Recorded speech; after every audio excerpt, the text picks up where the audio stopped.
All right, here we are. This Zooming with Dan is 2 weeks in the making. We've had a beautiful spring day today, unlike the 2 weeks ago when Creighton internet failed him in the wild weather that we had. But I'm very glad we are here. I think this is an anticipated episode. But firstly, big thank you to Maddie down there at Calvary Healthcare Bethlehem last week for having a really good discussion around the role of occupational therapists in those living with MND, and more broadly, we had a really good chat around electronic assistive technology such as eye gaze, and I think it was quite informative. And yeah, definitely thank Maddie for her passion and the work that she does with people living with MND.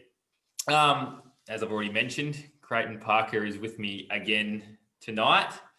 Not only is the weather in a lot better shape than 2 weeks ago, but Creighton has actually gone out and bought a brand new internet router just to make sure that nothing can go wrong. So I appreciate the effort that you've gone to, Creighton, and I know that it will also help your internet outside Zooming with Dan. But let's be honest, this is fun. The most important thing that you'll be doing, isn't it? Creighton was diagnosed with MND back at the beginning of 2017, which you'll go into a lot more soon. But ironically, it was around the same time I started here at MND Victoria.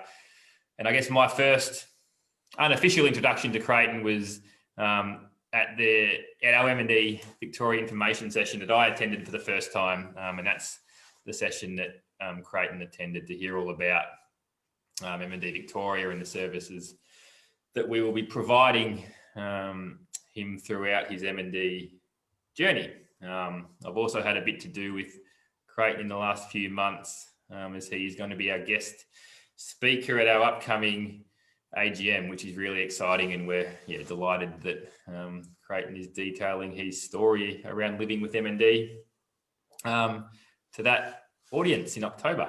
But I might hand over to Creighton now. He has told me that because of the 2 week gap between these Zooming with Dan's, he's had a lot more time to think about what he's going to say. So I think we need to be prepared for a longish episode. I know I'm all for it. And yeah, definitely looking forward to hearing Creighton's stories. So how about you? I'll pass over to you, Creighton, and how about you set the scene initially and talk a little bit about you as a person before MND. And hello. Hello.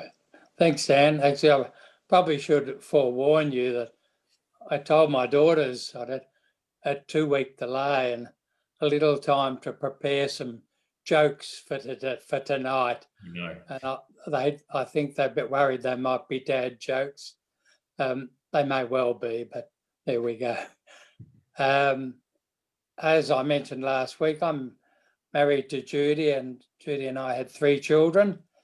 I worked in a bank and in business and ran a business for the last 9 years before I retired. I retired at 59, and I'm jolly glad I did now, because it gave me a chance to have a proper retirement. Interests in home renovation, property development. I've dabbled in building and construction here and there, did some dual occupancies over the years, and certainly the home renovation and handyman stuff was something that I really enjoyed. Yep. Judy and I both grew up in Blackburn, where we met at high school, and we actually moved back to Blackburn 3 months before my diagnosis. Fortunately, we had got our plans through, and a builder friend of mine was able to spend 12 months with us while we did a really major renovation to a 1970s brick veneer. which is now a weatherboard. So, yeah. Yeah, you've done a lot of great work around at home, and I guess I had the pleasure of coming there a couple of months ago now, I think it was, to interview for the AGM. So yeah, you've done a great job around home. As I mentioned earlier, you've been living with MND now for a little while. Yep. How about you move into discussing the MND journey, as we call it so far, and I guess what's changed for you over that time, and how you're doing now. Yeah, I think one of the most significant things about MND is how variable it is from person to person. The places in your body that it affects, and the speed at which it progresses. I was diagnosed in March 2017. It was the first time I'd been to a neurologist. I walked in and 30 minutes later walked out with a diagnosis. But I know other people who it might take 2 years because their symptoms are unusual and not so predictably linked to MND. So there's quite dramatically different symptoms and problems that people have. My deterioration, I guess, I mentioned the house and the renovation. When we moved here, I pulled down a garage and then helped with the renovation. By the time it was finished 9 months later, I guess I could barely pick up a hammer. So that was where my MND attacked me in my arms and fingers at first, later on in my legs. And I consider when I see the speed the disease can move through people that I was very fortunate to have the opportunity to do the renovation and get it finished. And of course, we planned the renovation in light of the diagnosis, which means we've got a bathroom that's open and very usable for somebody in my situation. We didn't quite make the corridor wide enough. I've taken a few nicks out of the wall and woodwork with the wheelchair, but nothing too dramatic. I've been very fortunate that I've retained some strength in my shoulders and my neck and head. And that's an area where many people do have problems with their voice. Breathing is probably my Achilles heel. I'm still able to eat. I can feed myself by having a harness put around my hand and a fork shoved into the harness. So we're not going too badly. Good little segue into, I guess, one of the character traits that I've learned very quickly about you, and I'm sure everyone around you knows, is that you do live very positively. I think you've mentioned it before that I guess you feel very fortunate that you do have a slower progressing form of MND.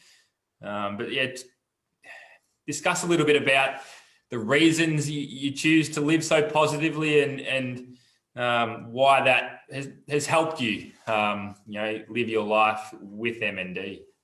Yeah, well, I'm a fairly pragmatic person, and there'd be those that might even say I have a little bit of Asperger's as well. But yeah, I guess I've always been an optimistic and forward-looking person. And I think one of the things that's helped me most is accepting what's happened. And of course, that's much easier when you're in your mid-60s or getting on to your 70 years. It's very tragic when it happens to somebody much younger, of course. Another thing that drives positivity is, and it varies from person to person, is that you remain positive to help those around you, people who care for you and family and friends. It's probably not a big help for them to see you feeling down and low. I've had a lot of time, I guess, over the last 3 years, and I've probably more recently, you have a lot of time to think of the person you've been and the person you are. And I think that's quite unique for somebody, well, anyone with a terminal disease who knows that there's an end in sight. So that's had its challenges as well. But I guess I reflect on those things and the person that I am as a positive. So, yeah. Yeah, it's you've always been positive in the times I've met you, and it's quite amazing just to constantly hear you being so optimistic about the challenge that you face, daily, and I guess what the future does hold. So yeah, big credit to you, and I'm sure those around you have benefited too. Yeah. Also, you're going to, of course, find out about my wonderful sense of humour. Beauty tells me you don't have a sense of humour. You never said that. I'm just joking. On a more somber note, obviously MND affects the individual in many ways, and that's been well documented, by you and many other means. But it equally affects loved ones and family members and even friends in a way they never expect. So can you talk through a little bit how the MND diagnosis has affected your wife and other family members? Yeah. I guess perhaps the most noticeable thing initially was that our eldest son and his wife were living in Paris. Our daughter Gemma was living in Sydney with her husband, and we had our daughter Tara was in Melbourne with her husband and 2 boys. So that made for a challenge, but then, my son rang from Paris every Friday night, and we would have a chat about the world and sport and all sorts of things. And I guess that was a habit that we got into that I really enjoyed.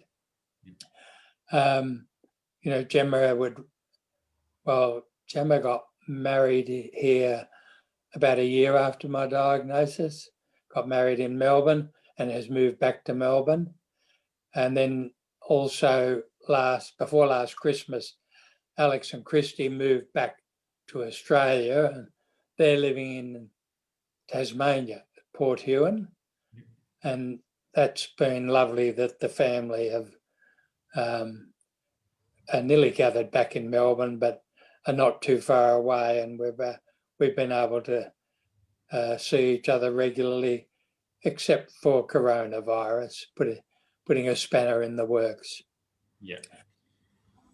So they all obviously, when you were first diagnosed, did any of your family members, your kids, know about MND, or was that an education? No, I don't think so. We actually, Gemma was overseas when I got on a holiday when I got my diagnosis. So we waited till she got back before we told the children. There wasn't a great awareness. I mean, I didn't have a great awareness of motor neuron disease. I guess the news that you do get is when your neurologist tells you you have motor neuron disease, you're told on average you've got about 28 months to live. So pleasingly, I've exceeded that. Yeah. And Judy and I set a target of me getting to 70, and I had my birthday in June. Friends as well, family. I have two sisters, one in Melbourne, one in Castlemaine. They've been great support. Family, I understand a couple of things. One is people live busy lives, and that's fine. And another thing that I'm aware of is that some people struggle with somebody sitting in a wheelchair. Some people struggle with talking to somebody who is terminally ill. And so I don't judge anybody on whether they visit or whether they contact as to the amount they care for me. Yeah, you've definitely got great networks around you. I know that. But I probably should mention too, I've made the decision to use the voluntary assisted dying, and my children and Judy and family have supported me in that, and that's been greatly appreciated. Yeah, no, it's always good to have everyone understanding of your wishes, and as I said, Yeah. Having that great close knit family around you is so important. As I mentioned right at the start, that you did attend an information session here at M&D Victoria, and I guess that's one of the first stages of the services that are available and provided by us. I know you're very well linked in, and you're also very linked in with many other allied health professionals, and that make up a huge care team in the scheme of things. Talk a little bit about the services that you are or have received and are currently receiving, and how that has helped your quality of life so far. Well, initially our MND advisor made contact with us and let us know about the services available through MND Victoria. Of course, the most significant of those services is equipment. We also had, and you had a guest a couple of weeks ago talking about palliative care. We had an organisation, Eastern Palliative Care, link in with us as well. And all of this linking was done through Calvary, the hospital that most MND patients attend. And there's a lot of guidance needed to understand government regulations, what's available, aged care packages, NDIS. And of course, there's a huge discrepancy in that had I been diagnosed at 64, I would have qualified for an NDIS package. But because I was over 65, I'm treated as an aged care package person. And of course, an aged care package, we are very fortunate. I do have one. I have a level 4 package. But, a person who's 65 who goes onto an aged care package might live for 10 years, 15 years. A person with MND may live 3 years. So waiting around for the Commonwealth government to give you a package when you've got 3 years to live, waiting for 2 years is not very good. We consider ourselves just damn lucky that we did get our level 4 package. So, that's something I know MND Australia and MND Victoria are trying to push with the federal government, because I can assure you, getting old is probably much more fun and a bit easier to take than having MND and 3 years to live. So, summed that up very well. I just want to stop you there. You've done our job for us with that, great description, and yeah, thank you for being a voice, I guess, of reason, because it is unfair, for those over 65 that are diagnosed with MND. And I've just got a little list. Went on a little rant there, but I do appreciate it. Yeah, of course. Yeah, no, that's what come up later. The wheelchair and equipment, of course, that's probably, a procession, with being assessed down at Calvary, a procession of equipment being delivered without even having to ask for it. People monitoring my progress, being mobility especially. I've had a MND supplied wheelchair, which has cost me nothing for over 12 months now. Other equipment in the bathroom, portable wheelchair, fold up one to go in the car when I was able to do that sort of thing. The equipment has been very good.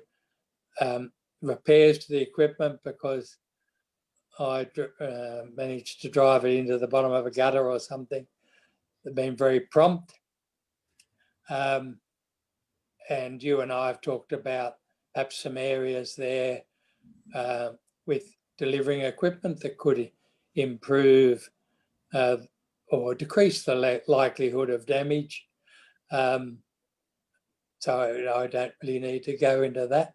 In the interest of humour, Judy might be mortified, but I think I need you to detail a little accident you had at a cafe up the road from you. Yeah. Well, that's when we got the wheelchair early in the piece, and I probably, we decided we go and have a coffee at a coffee shop that we can get to from here on the footpaths, and we took the dog with us, and we pulled up outside. I think it was probably my second visit to the coffee shop and Judy's first. And outside on the bitumen pavement, they had tables and chairs, little metal ones. So I pulled up the top of the hill and lined myself up and pulled up at a chair. And then Judy had the dog's lead, and she very carefully put the dog lead over the arm of the wheelchair, and the arm has a joystick. So the dog moved forward, the joystick moved forward, and I just started picking up all these metal tables and chairs. A poor woman had to leap out of the way. A man had to grab his little child, and eventually, by the time, fortunately, Judy reached over and turned the wheelchair off. But I think we'd probably gone 3 meters down the hill, tables, chairs, coffee cups, all going everywhere. Yeah. So that was our little story. Thanks for that. The story never gets old. Judy just said, "Thank you, Dan, for that." Yeah. You're welcome, Judy. It never gets old. Yeah. I'm just going to touch on one point before I guess we move on to the next section. And you did voice it really well about the difference between those that are diagnosed before 65 and those like you that are diagnosed after 65. From an MND Victoria point of view, equipment that's provided to people with MND under 64 will be funded via the NDIS. But for people over 65, the equipment is provided simply by MND Victoria, and that is where a lot of the funds that we raise go, because we certainly don't discriminate in any way, and if those over 65 will get the equipment they need whenever they need it, and they can have as many pieces as required for as long as it is required. And that's where a lot of our funding goes to those over 65, because it is vital that people like you, Creighton, have wheelchairs that you can collect other people with in cafes. Yeah. I know that. I was also just going to mention the hoist that we have here. Yep. We got a ceiling hoist installed, which allows for me to be cared for by one person. And Judy's, 5 foot tall and a slight woman, and she manages to manhandle me out of the bed into the wheelchair, take me to the toilet, because we have an electric ceiling hoist. We were shown and taught about hoists that work on the floor, but Judy couldn't possibly push me around on a hoist like that. And we'd like to donate our hoist to MND Victoria, and perhaps it could be a trial run of seeing whether it's practical to put hoists in people's homes, because they can be removed and the main motor and all of the harnesses and all of the equipment that comes with it can be reinstalled in other places. So that would be something that maybe MND Victoria could think about for into the future. Absolutely, and I think there is a little reason why certain hoists can't be provided by us because of shapes of rooms and stuff. But that's certainly not an area that I'll get too much into. But I have seen you in action in the hoist, and I know it is very beneficial. I mean, it's really been what's allowed me to stay at home. Yeah, no, absolutely, and that's critically important. So really good. I know you're a bit of a creative sort, but you also have a friend who's incredibly creative, and I think you've been looking forward to this. This is a bit of show and tell. Yeah, I will. A friend of yours has created some really, really unique, what do we call them? Assistive technologies. That's the formal word, but they're a little bit bespoke.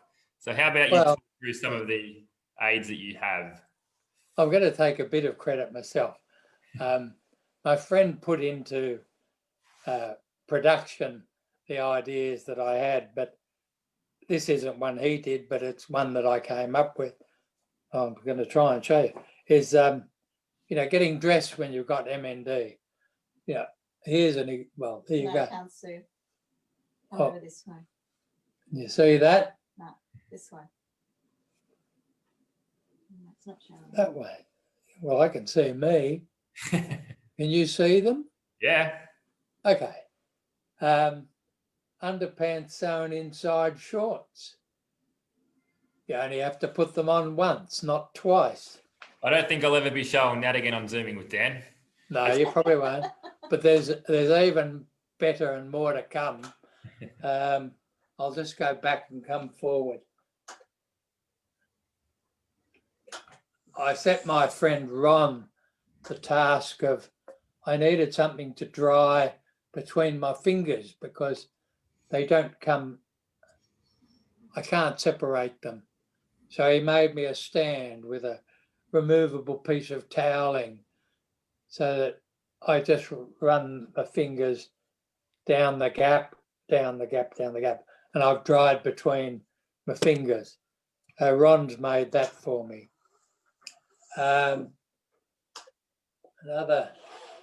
Last week we were talking with Maddie about high tech, or today we're going low tech.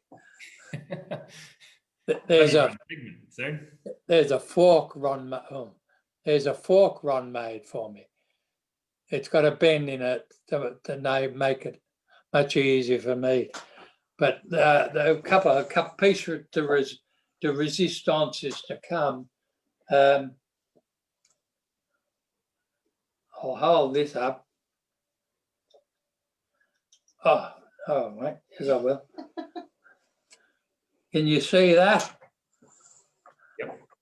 Now this is custom made toilet tube.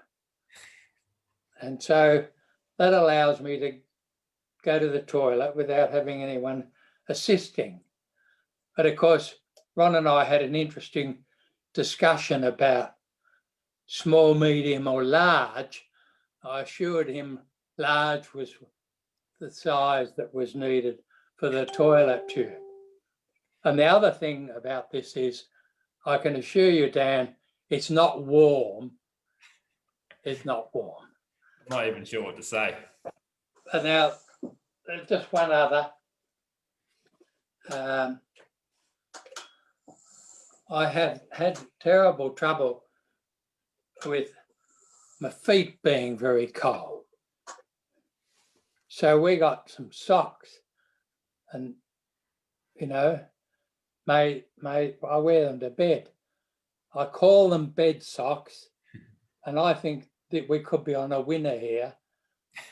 that this could go round the world. Bed socks. Don't you think? I think next week we'll have to bring everyone creations with Creighton. What do you think? Yeah. Satin sheets on my bed, boxes, satin boxes. It's very hard for me to turn over in bed. A whole lot of little personal things that I guess everyone's out there inventing and thinking about to improve their comfort. Yeah. And look, I think it really, I really appreciate you highlighting or showcasing those inventions, but it also does highlight a really important fact that, there's so many elements of M&D that people don't understand. You see the inability to walk and to use your hands and arms and obviously speak down the track, but it's the little incidentals that can often cause the most distress. And I know you highlighted it in a very lighthearted way, but those creations are great for you. And I think if people want to get creative, there's no rule book. You need to do what is best for you to, as we say here, live as well for as long as possible. So, and I should mention that my friend Ron, he was a plumber, so it's appropriate that he makes some of this equipment. But I also should say that until the lockdown, for 3 years, Ron's come over here from Greensboro every week without fail to help do things or go down and have lunch and a coffee, help Judy with something she's struggling with. Yeah. And I've appreciated his commitment to me enormously. Yeah, I know you have, and it's so important to have friends like Ron. He's gone above and beyond for you, that's for sure. And he's certainly helping you live a little bit better each day. So we might move on to, I guess, the next topic. And the next topic is something that the Living Well program that we run here at M&D Victoria is something you attended right before COVID really kicked off. I know you were able to attend some sessions here at the office. And you were, a vocal participant, being able to share your experiences with others in the room that were also that are also going through the M&D journey. Can you talk a little bit about what the Living Well program is and what you got out of it? Yeah, well, it was a 6-week program, and I guess the 6th week we had to do on Zoom. Maggie and Bruce are watching. Sorry, don't interrupt. We had 6 sessions with carer and sufferer, and the exchange of information was really good. I suppose an example would be that one lovely lady had had contact made to her by a palliative care organisation, and of course, like most of us, her view was, I'm not palliative, But of course, our experience was that involving a palliative care organisation like involving MND Victoria is to your advantage. One of the things I mentioned earlier about the disease, the 6 people with MND at one meeting talked about their diagnosis, their symptoms, how they were going.